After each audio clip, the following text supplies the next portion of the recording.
Welcome. Mabuhay! Selamat datang! Tabe! This is ECOnnected, the podcast where we discuss the interconnectedness of people, culture, and the environment with a focus on Southeast Asian perspectives. We are Ari, Erica, Fatin, and Sumarni, a group of Southeast Asian youth bounded by our advocacy for the environment. Each week, we will talk about environmental challenges in Southeast Asia, modern and traditional conservation methods, and ways that you can connect and tune into the environment in a time where humanity continues to lose touch with the natural world.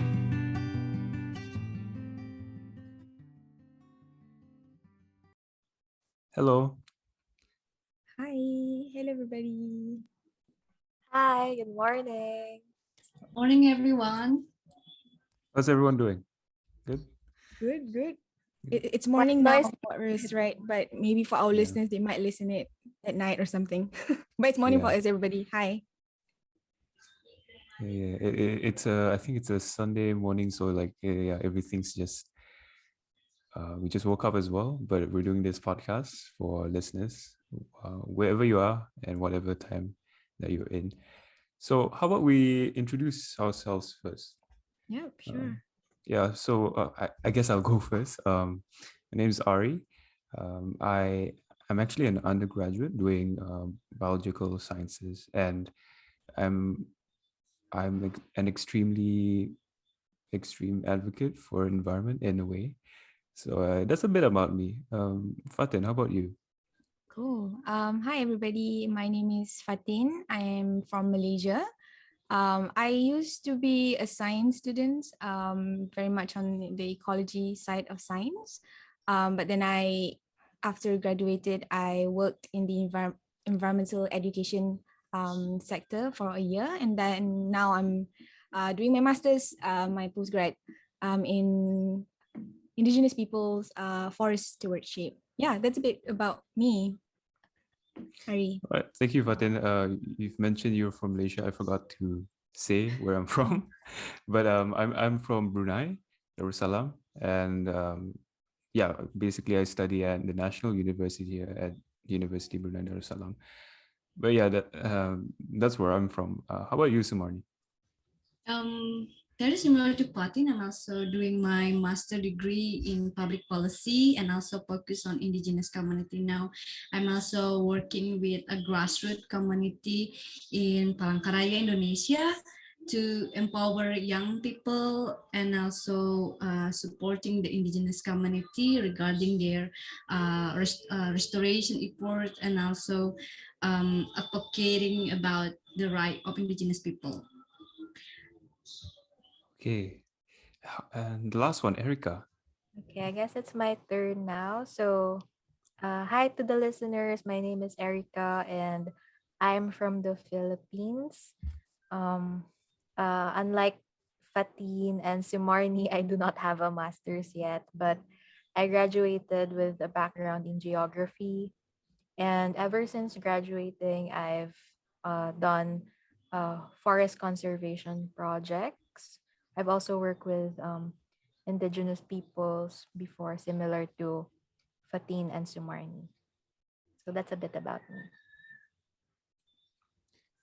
Thank you. And I think from there, we've all introduced ourselves, and maybe it's time to tell our listeners why we're here today. So I'll be sort of like the moderator or the host for today's podcast, and what we're going to share in this episode is basically how we, the members of the ECOnnected podcast, how we've met, and our personal environmental advocacies and stories that made us reach where we are today, and also we're going to talk about how this podcast is developed, and also the visions that we have for this podcast in the near future.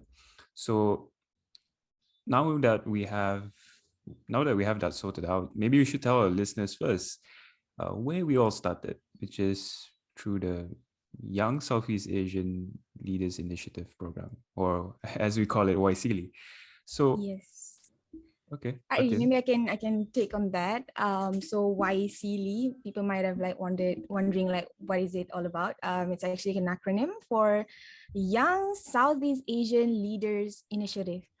It's by the U.S. government. It's a signature program by the U.S. government. The aim is solely by its name, which is C, which is Southeast Asian. So they're trying to strengthen the leadership development and networking of Southeast Asian, particularly the young people. And as well so throughout this whole program, throughout with YCD, they do different kind of programs and also engagements, including the US educational and cultural exchanges. But for our program particularly, it's called the YSEALI Academic Fellowship Program. America, do you want to speak a little bit about particularly Yeah. the program that we were in? Yeah, so as Fatin mentioned, the YSEALI program does cultural and educational exchanges. And where we met actually is through the YSEALI Academic Fellows program. So this program brings undergraduates or people who have recently graduated, such as me, Fatin, and Sumarni, and between the ages of 18 to 25 to the United States. Usually this is for a 5-week program in United States, but for us, we had to do parts of it virtually, and soon we will meet each other in the States. So under the academic program, there's actually 3 themes. First, there is the civic engagement. Next, there's the entrepreneurship and economic development theme. But for us, we are under the environmental issues and natural resources management. So maybe Sumarni can expound more on the fellowship program we're in. Yeah, yeah. Actually, 4 of us joined the YSEALI Academic Fellow on Environment, Issue and Natural Resources Management in Montana University cohort. And actually, the YSEALI Academic Fellow on Environment, it's more explores about the role of environment policy play in the economic and political developments.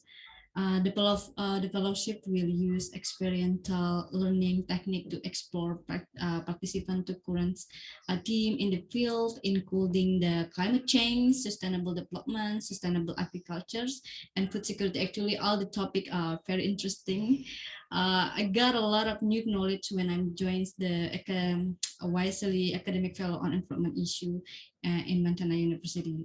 And fellow will also explore the issue from numerous angles, such as local grassroots activism and civil initiative, impact on marginalized community. That's also one of my favorite topic because it's rarely because in another program explore about the marginalized community and also private sector approach global multilateral effort also. Fellow will also have the opportunity to meet with the community leaders. We met with the American Native leaders and also the representative of non-profit organizations. Yeah, that's all. All right, so I hope the listeners got a good picture of how the YSEALI program is, and also how the environmental fellowship program entails, the one that we were in. But now, let's go into the really personal stories. So, what made you apply to YSEALI, guys? Maybe we can start with Fatin. Well, as for me, it's really I was just looking at the name of the program itself, like YSEALI. It says Southeast Asian and then it says leaders. So I was like, oh, maybe this is a good way to actually meet other Southeast Asian like young people. Because I think with the work that I've been doing with the youth in Malaysia, it's very much about Malaysia. Like I didn't know much of what environmental issues are happening within the region itself.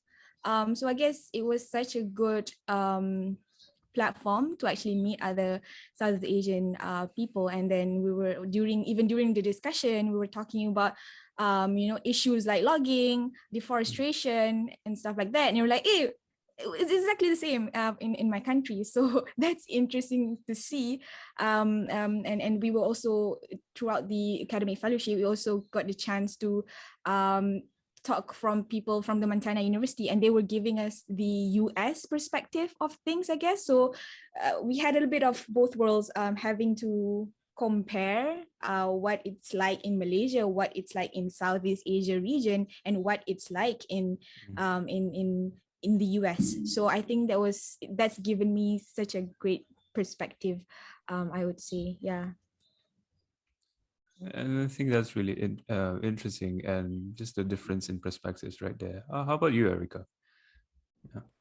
So for me, I've actually known about the YSEALI academic fellowship for like, I don't know, maybe more than 5 years now, but I've only really applied last year, primarily because I was working in a project where there are multiple stakeholders involved. And as Sumarni explained a while ago, the program describes itself as having um, a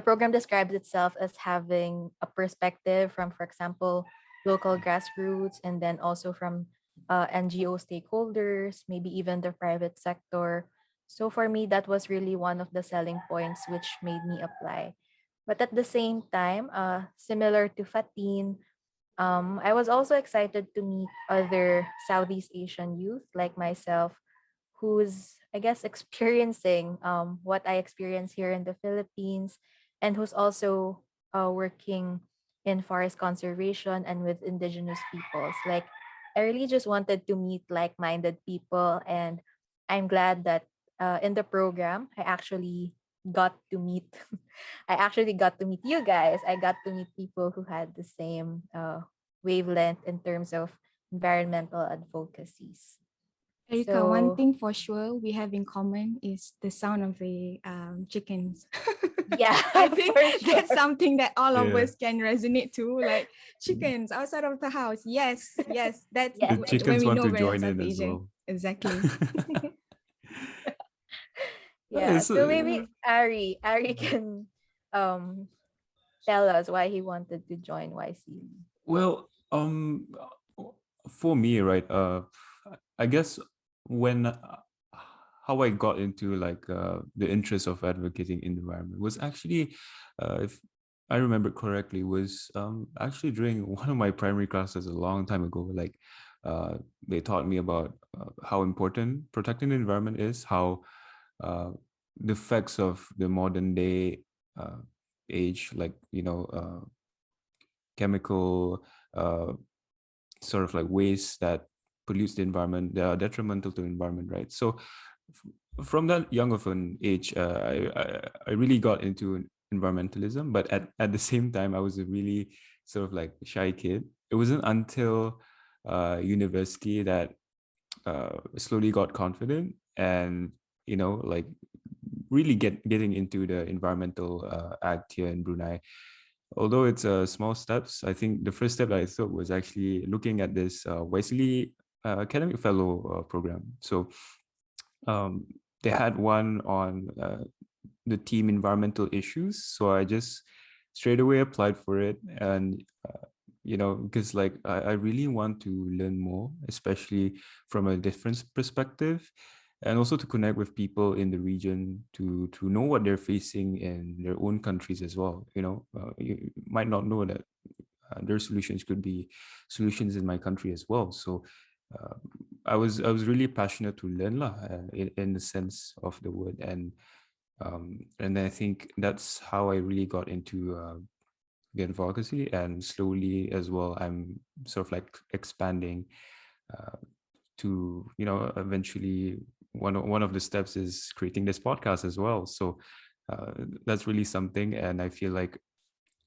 uh, in the near future as well, it's important for us as youth to shape the future and protect the environment at the same time to conserve it for the future generations. And I think that's an element that's been within me from years now, and it's still in me today as well, and the main driver of what I'm doing today. So yeah, that's a bit about me. How about you, Sumani? Actually, all of you already sum up all the reason why I apply for YSEALI, but I think I wanted to add more. I always, in Indonesia, I traveled. My first travel to overseas was to Malaysia, so I wanted to fly away to another country. And then when my professor say that, oh, there is opportunity for exchange students to US, I was okay. I wanted to I wanted to grab the opportunity, and actually it was my first time apply for Wesley. Very last minute, 30 minutes, if I'm not mistaken, before it end, I applied very last minute, and thanks God I got the opportunity, and here I am with all of you guys, get connected to like-minded people, and also other 20 young leader from Southeast Asia that have a great patience in improvement and also care for the future. And also I also learns from modern word from UA's perspective about improvement, and something that I really I never think is about during the classes in the Montana University. We learn also from the indigenous people there, so it's really amazing experience. I think that's wonderful, Sumani. You did it last minute, and uh, it's just amazing that you've got it as well. At the same time, I think that really tells of someone's ability. But yeah, Yeah. this brings me to the question: did you guys think that your expectations for the YSEALI program were met? Was there any particular classes that you've enjoyed? I think. Well, as for me, Mm. I think because this year, because of COVID and all, we cannot really travel like last year. So it was done in a very hybrid way, and we've done the first part of it. So I can only talk about the first part of it, which is the online classes. And I think it's really interesting on the different topics that we've spoken about throughout the whole online course. And like Sumarni said, we got to experience different like perspectives. We met the indigenous leaders, and then we met people who are in academia, and then we met people who are doing community level work. So you can see that these different level of work being done, focusing on environmental issues, which is really, really inspiring. And for me, particularly, the class that I really enjoyed was with Miss Caroline, I think, if I'm not mistaken. She's one of the coordinator, the climate change adaptation coordinator for the Missoula area. I think for me in Malaysia particularly, it's a bit top-down approach when it comes to climate action. So seeing that in other country, for example, in the US, particularly in Missoula, it's being done in a very local way. That really inspired me, saying that, oh, maybe that's possible in Malaysia if we have this mindset of we have the global vision, which is climate adaptation, but then we do it in a very localized way.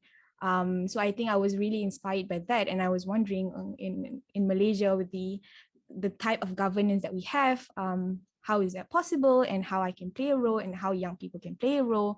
So I think it goes back to exposure, like Sumarni said, having to see how people from other countries are doing it. You kind of like you can't help but feeling, it's inspired and energized with all these fresh ideas. So it was really such a good platform for me to be exposed to local actions from other countries, and also from the point of view of a Malaysian, I wouldn't say like, oh, I'm going to take it as it is and then do it in my own country, because that's not how local actions work. It really is about looking at it and then see, oh, how would it work in the kind of governance or in the kind of environment that I'm in right now. So that was really a good experience for me, Ari. Exactly, Fatin. And I think, like just to give my point of view of things, I really liked the climate resiliency action as well by Caroline. That was really like, like a really, sorry guys, the grass cutter is here. Um, but that topic was really interesting, and I think I could relate to some of your points as well, because I was viewing it from a point of view that this is actually something new that we could implement, especially in my country, because change doesn't have to really happen at, always at the government level, right? It could be enacted as well from the community. And, truth be told, like, that's where most change happens, if it happens at a community level. And I really like that exposure from her. It was a really interesting class. And I think I particularly enjoyed Dr. Dan Spencer's class on environmental ethics. That really, just reeled me in into like sort of new perspectives of thinking, especially the things that we take for granted nowadays, like eating meat, for example. And right now, actually, like when I'm eating meat, I think about, oh, how was this meat like slaughtered? Uh, was it safe, or is it like, filled with antibiotics and stuff like that? So uh, that really brought me to a sort of like a new perspective towards where our food was sourced and stuff like that, and the ethics of eating as well, in a sense. And I think it was called moral eating, was it, or something like that? Yeah. So that was really interesting from my point of view. Those two classes. How about you, Sumani? Well, I also like those two classes, but actually I like all the class because, like Python say, it's bring all the perspective from the government perspective, the local community perspective, indigenous community perspective, modern world perspective. But I also like the doctor's dance class because sometimes I wonder why people have a different perspective regarding improvement, like why people only focus on gaining more economic benefit rather than focusing on their surrounding, their people, their future generation. Why they only thinks about it? But when I joined the dance class, actually Dr. Dan have two classes, if I'm not mistaken, two or three classes, and another classes are the moral eating is about the perspective, people perspective, different people perspective. And during his classes I understand why people have this kind of standing, why they have this kind of point of view. And sometimes we cannot just blame people just because we have different perspective.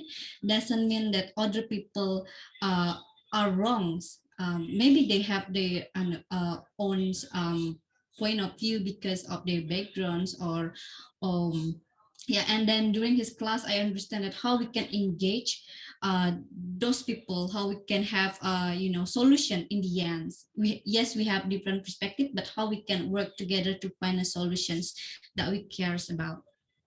That's one of my favorite class. But I also have another favorite class from the indigenous leaders regarding the fires. Or that's I could say the number one favorite, because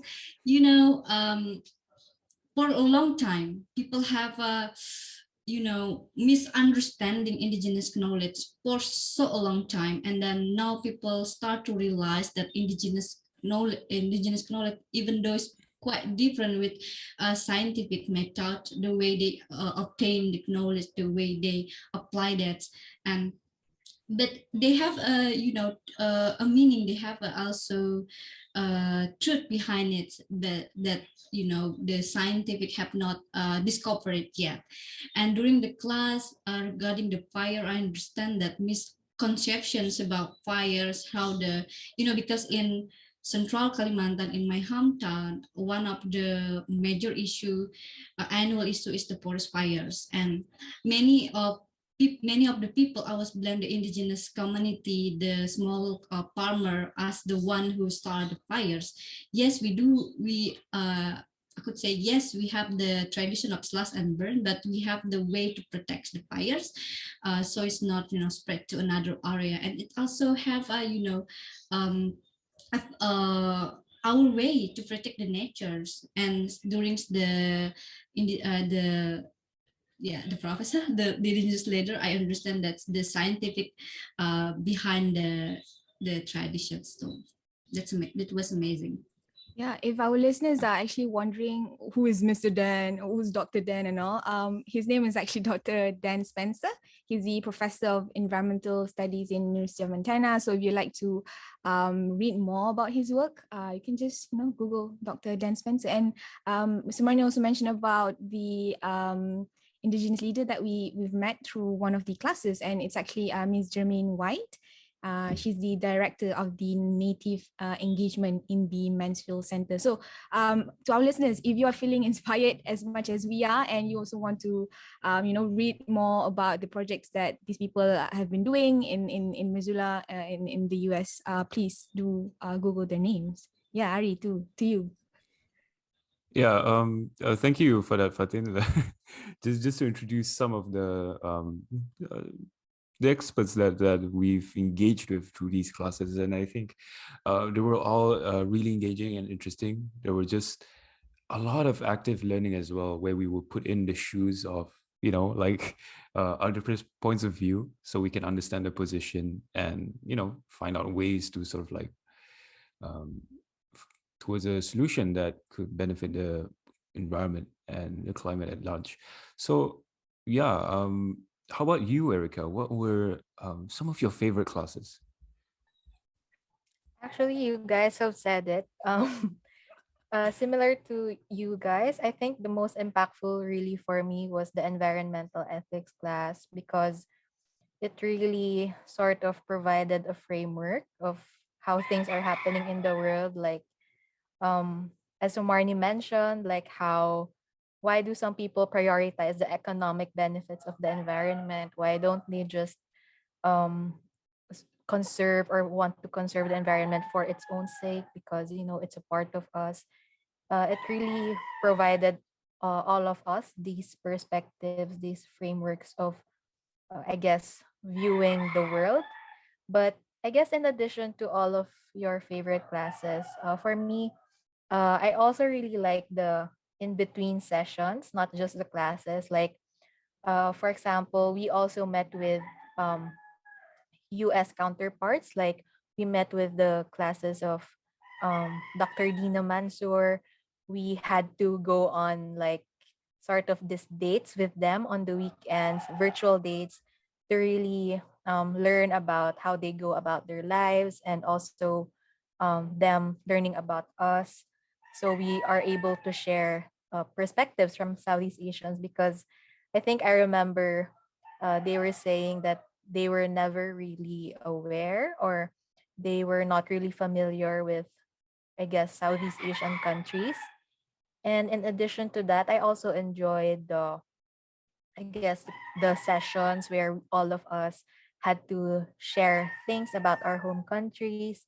So I enjoyed learning more about, for example, the environmental challenges in Indonesia, in Malaysia, and just being able to find like the similarities in all our experiences. Like, oh yeah, this is really why we're all here together, because even if we live in different countries, we can see how we are all experiencing the same things. Like, we're all experiencing the floods and the typhoons and the extreme heat every year, which is really, signs of global warming. So I think the in between classes have also sort of strengthened, uh, I guess, the theory that we are learning from the other classes in the program.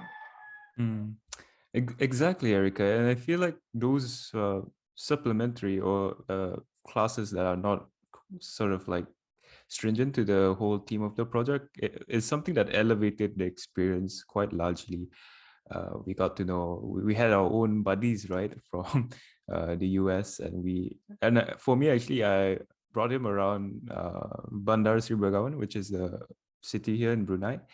I showed him around the parts, and he showed me as well how the campus was in Montana. So that was really exciting. So I can't wait to visit there soon when we go there.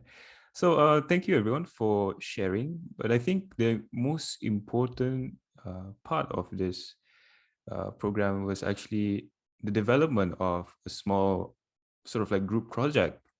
The four of us came together, and made this sort of like podcast. So maybe we can delve a bit into how we have similar interests. Maybe Fatin can chime in a bit.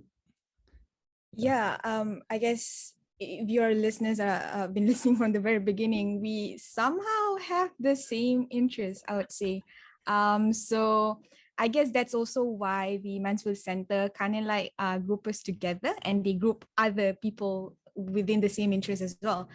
So in our case, we're very much interested in indigenous people and local communities. And you might be surprised that I would say, oh, actually, I didn't have any experience regarding local communities, or indigenous Yeah. people in particular, right? But Ari, you've always said that you're kind of interested, but you have never been like Yeah. done work. So actually, like, somehow we were brought here based on similar interests, but what I portrayed as an interest was actually sort of like this regional, consultancy or consultation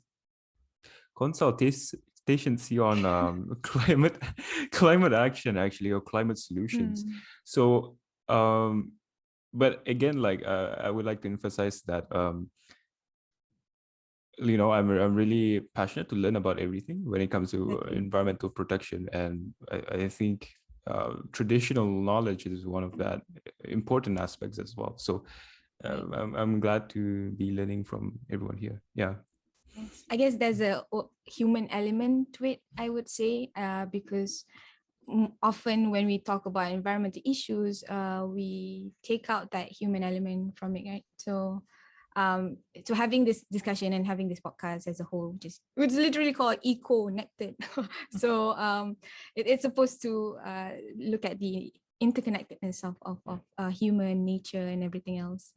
um yeah, I guess we really started with one of the activities that we were doing during one of the classes, one of the sessions with YSEALI academic fellowship program, which was the brain writing activity. It was actually like brainstorming, but we were actually writing our ideas and dumping, like brain dumping our ideas. And our initial idea was to actually create a platform for the Southeast Asian indigenous people and also local community to come together and discuss their own experience, and also in a way wanting to amplify their voices. But again, that's like really really big, and that's too big for four young people from C to actually do. That's why we kind of like limit the scope a little bit. Do you want to talk about it a bit, Erica, and how we scope it down from that very very big idea?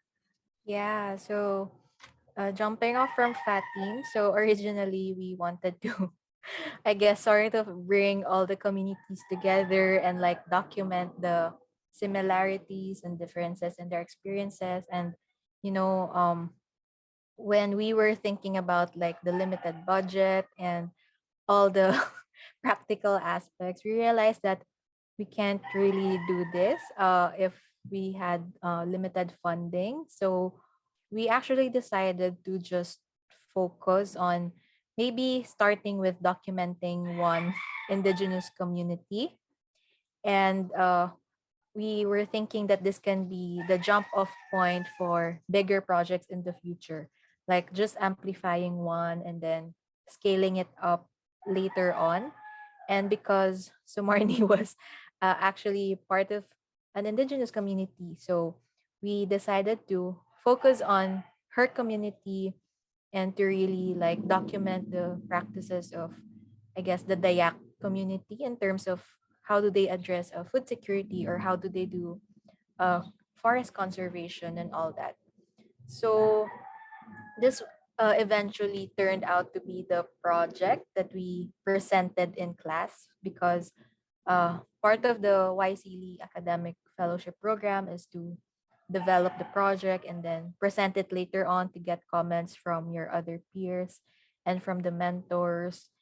And I remember we called this project Behas Beras Bigas because we were just sort of thinking, okay, what words do we have in common or what words sound together? And because we were talking about food security uh, as a Southeast Asian, I guess, region, we all like rice. Rice is very important to us. And we realized that we call the grains of rice the way that we call the grains of rice is quite similar. So for example, for me, it's bigas.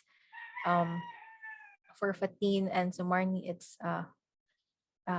behas and then beras. So yeah, we had um, we had all these grand ideas of even going to the communities and um, also consulting with them.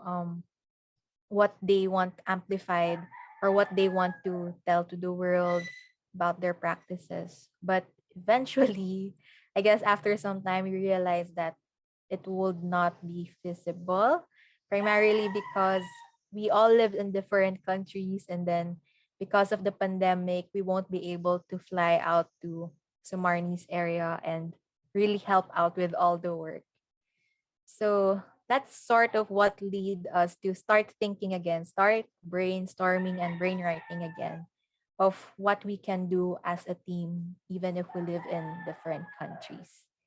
So Marnie, do you want to share how we ultimately uh, got onto Yeah, the podcast? yeah. It also we also why we wanted to actually why we choose we all of us have the similar interest in the indigenous and local knowledge, how we wanted to amplify and also mainstreaming the knowledge to the global audience, but also respect the community too. But yes, we present the idea during for the class, but and then many changes in the way.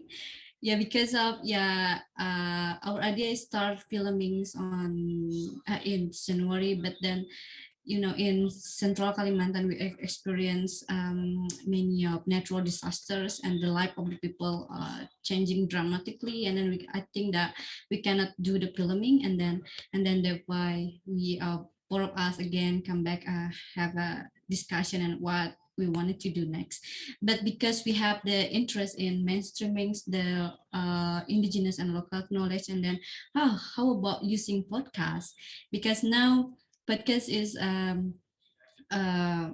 one of the favorite growing platforms in Southeast Asia, and we can not only able to share one knowledge from one community, but also we can invite another people from another community to share the knowledge, the experience to address the issue, especially about the climate, about the forest protection and everything.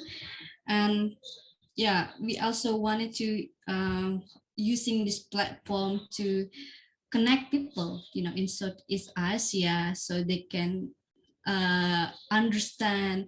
Like for example, I'm from Indonesia, and then there is a episodes from Philippines, and I can learn about the culture in Philippines, the issue, and then how they tackle the problems, and yeah, like that. So we can share not only from one community but as another community.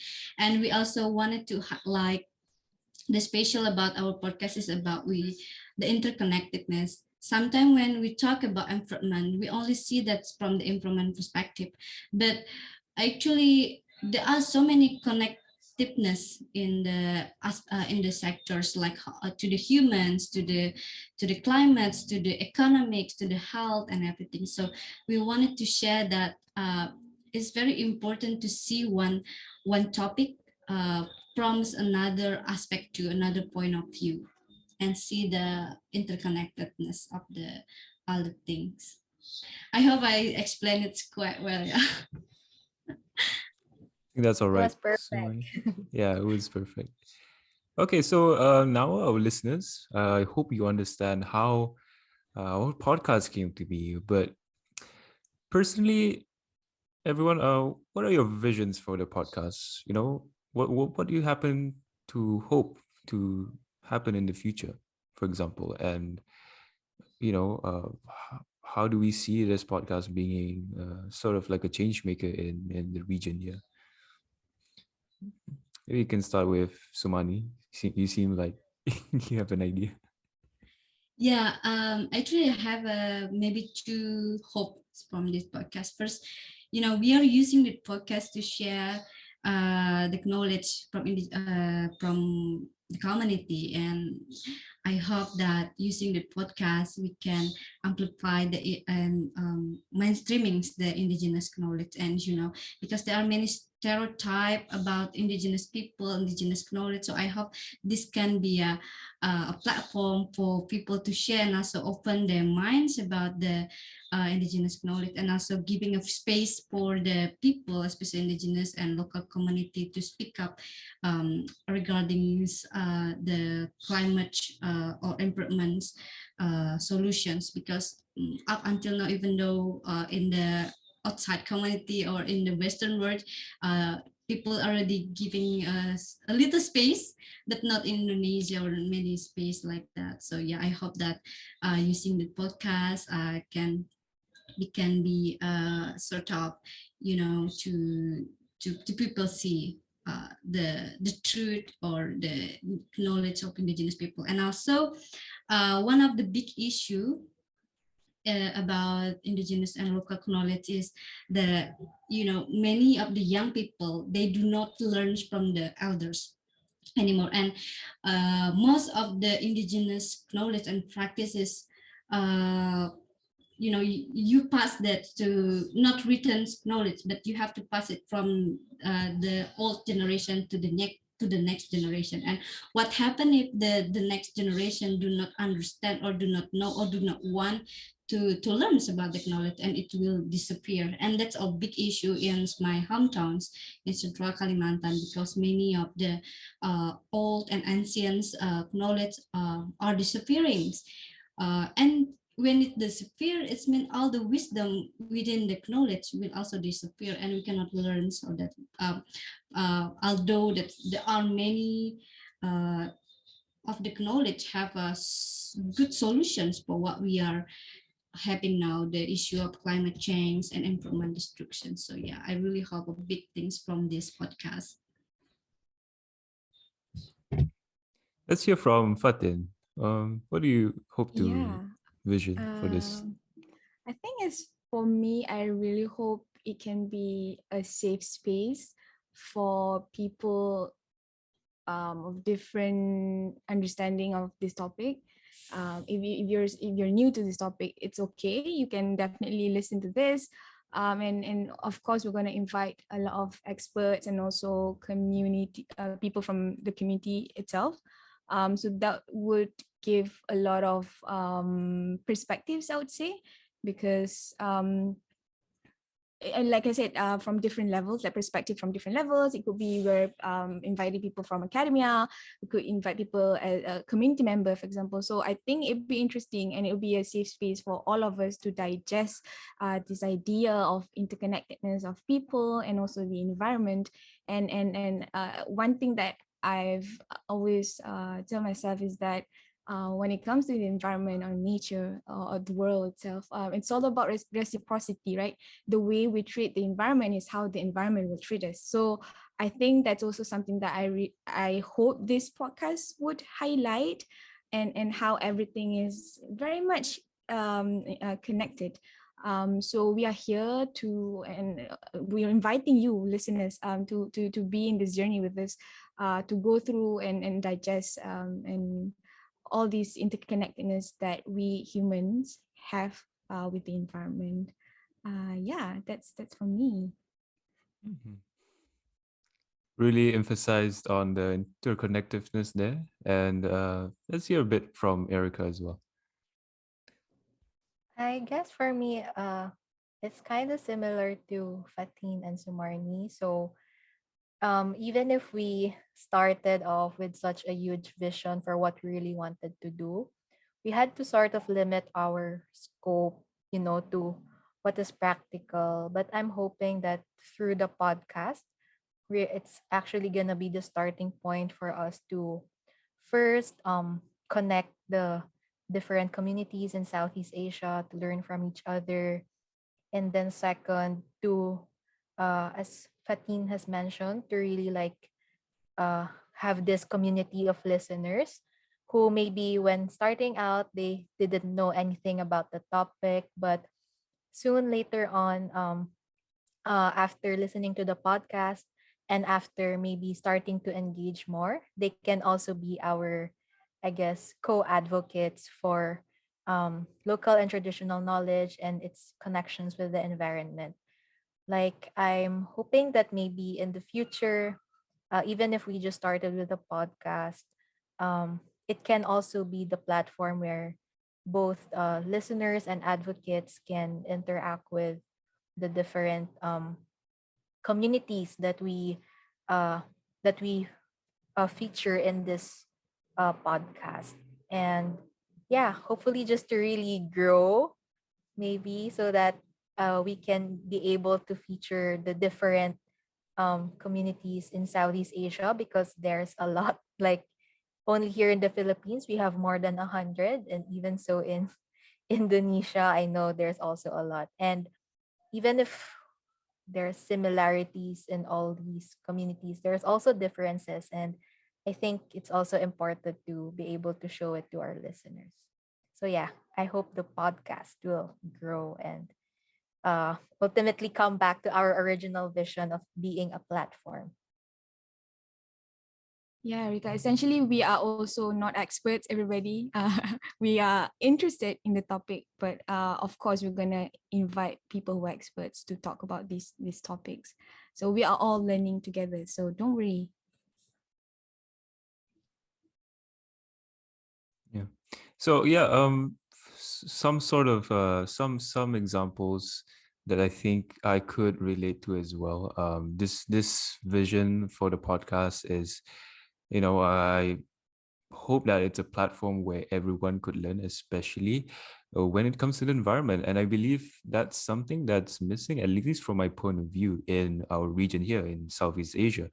And like just hearing from different perspectives, especially from the traditional knowledge area, I think is going to solidify our identity more, and also to implement these new ways in solving sort of like climate change, or protecting the environment, or ways to protect the environment in a sense.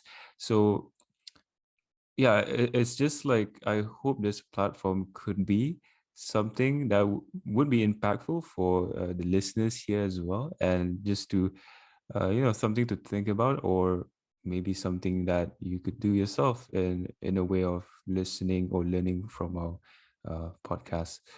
I think Sumani wants to chime in here a bit on the podcast. Yeah. Yeah, maybe I wanted to maybe some of you not really get the idea what the interconnectedness of the what happened of the cultures, people and improvements. That also something that we wanted to highlight here using the podcast. For example, uh, here we have the maybe many knowledge begins all the knowledge from modern schools, scientific, and also not all of us can have the opportunity to learn from the traditions or local or indigenous knowledge if you are not part of the community. Therefore, we wanted to bring this knowledge to mainstreaming it using this podcast. Like for example, in the rural indigenous knowledge, we don't have the machines to predict the weather, if the today will be rains, or today it's the beginning of the dry seasons. But the indigenous on the local community, they really depends on the weathers. They start everything with the time and place.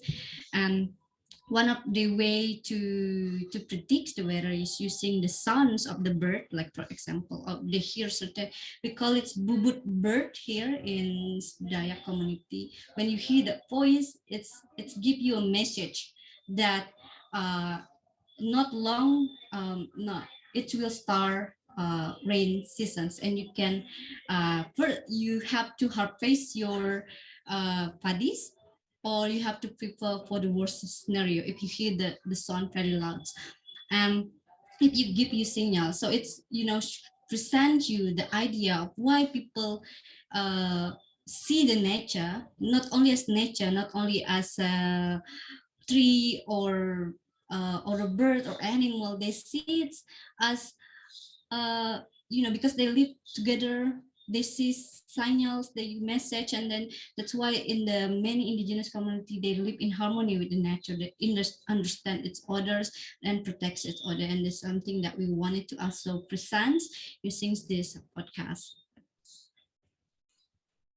Yeah, and I think what Sumasni said, like that traditional knowledge, and she just expressed quite a bit of what it is. It's sort of like a way of living in a way, and a way of living in harmony with the environment. And listeners, look forward to more of that in our future episodes. So uh, let's hope we can all reach these grand visions for our podcast, it being a platform for knowledge, new knowledge in the region, and also just, a platform where somehow we can also enact change in a sense of the word eventually, and promoting advocacy as a whole. So we're almost at the end of the first episode, but before that, let's quickly share what our listeners can expect for the next few episodes. So Yes. yeah, Fatin. Yeah, sorry, thank you. I guess we have mentioned a lot about traditional and local knowledge, right? But again, we were focusing on the interconnectedness of human culture and also in the environment. And of course, it's not just local and traditional, right? We are going to try to look into some modern approaches as well. For example, there are some modern approaches being used in conservation, particularly like the use of camera traps and how these modern approaches can actually coexist with all these local and traditional knowledge that Sumarni has mentioned, and how these two can actually coexist and cater or address environmental issues that we have. And of course, since we're all Southeast Asians, and we will try our best to give you listeners the very Southeast Asian perspectives, also along with our sound of chickens outside of the house, and also it will be accompanied by grass cutting sound as well. So it comes in package. But again, essentially, we would like to bring all these topics to you in a very much Southeast Asian perspective. Yeah.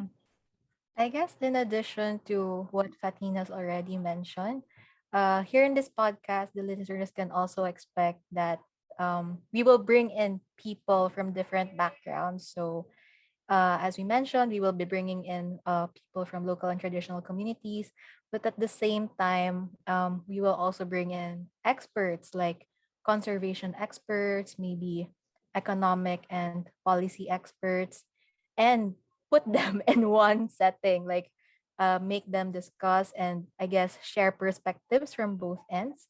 So you can expect to listen to panel discussions because usually in this day and age, it's usually okay. There's this economic approach, but then there's also this local approach. So how can these two approaches come together? And we will have this in panel discussions.